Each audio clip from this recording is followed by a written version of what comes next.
রুমি, এসব তুমি বিশ্বাস করো কিভাবে? তোমার মতো শিক্ষিত মেয়ে এসব বিশ্বাস করে? সুমন দেখো, আমার কথা শোনো। বড়দের কথা শুনতে হয়। বড়রা যা বলে তা নিশ্চয়ই আমাদের ভালোর জন্যই বলে। দেখো, তাই বলে এসব কুসংস্কার বিশ্বাস করবে? চলো তো, এ পথেই যাব আমি। দেখি কি হয়। এত সহজ রাস্তা থাকতে কেন যে তোমরা এতটা পথ ঘুরে বাড়িতে যাও বুঝতে পারি না। সুমন এমনটা বলে রুমির হাত ধরে সে শিমুল গাছের নিচ দিয়ে হেঁটে যেতে থাকে আর রুমির সাথে কথা বলতে থাকে। অযথা ভয় করেছিলে তুমি। কি হলো বলো তো? আমাদের কি কোনো সমস্যা হলো? দেখি কোথায় শাকচুন্নি?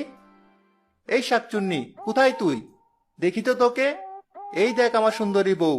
এই দেখ, বউ নিয়ে যাচ্ছি আমি। এটা কি করছো তুমি?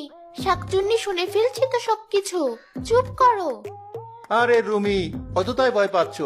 এই দেখো, আমি ডাকছি শাকচুন্নিকে। ও শাকচুন্নি, কোথায় তুমি? বেরিয়ে আসো তো দেখি। তুমি নাকি খুব সুন্দর দেখতে। তা তুমি কি আমার বউয়ের থেকেও বেশি সুন্দরী নাকি? শাকচুন্নি তখন গাছের ডালে শুয়ে ঘুমোচ্ছিল। সুমনের কথা শাকচুন্নির কান পর্যন্ত চলে গেল। ও সুন্দরী শাকচুন্নি, কোথায় তুমি? দেখা দাও।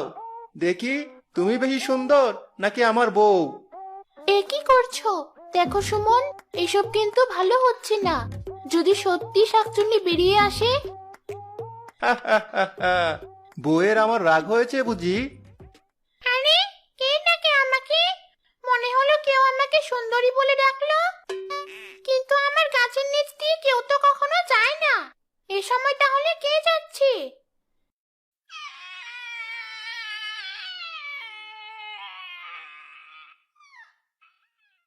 আরে, এই ছোড়া তো দেখতে বড়ই সুন্দর। এই ছোড়াই কি আমাকে সুন্দরী বললো? দেখি তো একবার নিজেকে। শাকচুন্নি নিজের জাদু শক্তি দিয়ে একটা জাদু আয়না নিয়ে আসে আর সে আয়নায় নিজেকে দেখতে থাকে। আরে, আমি তো সত্যিই খুব সুন্দর। নিজের দিকে এতদিন কেন যে খেয়াল করিনি। আহা, আজ যদি বেঁচে থাকতাম আমারও সুন্দর একটা বর হতো। অনেক বড় একটা ঘর হতো। শাকচুন্নি আয়না দেখে নিজের প্রশংসা করতে করতে সুমন আর রুমি সেখান থেকে চলে গেল নিজেদের বাড়িতে।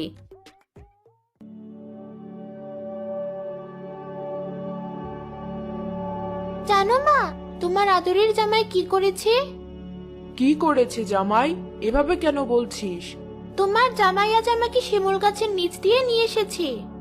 এ কি করেছো জামাই? শাকচুন্নি আছে ওই গাছে। শাকচুন্নি যদি কোনো ক্ষতি করে দিত?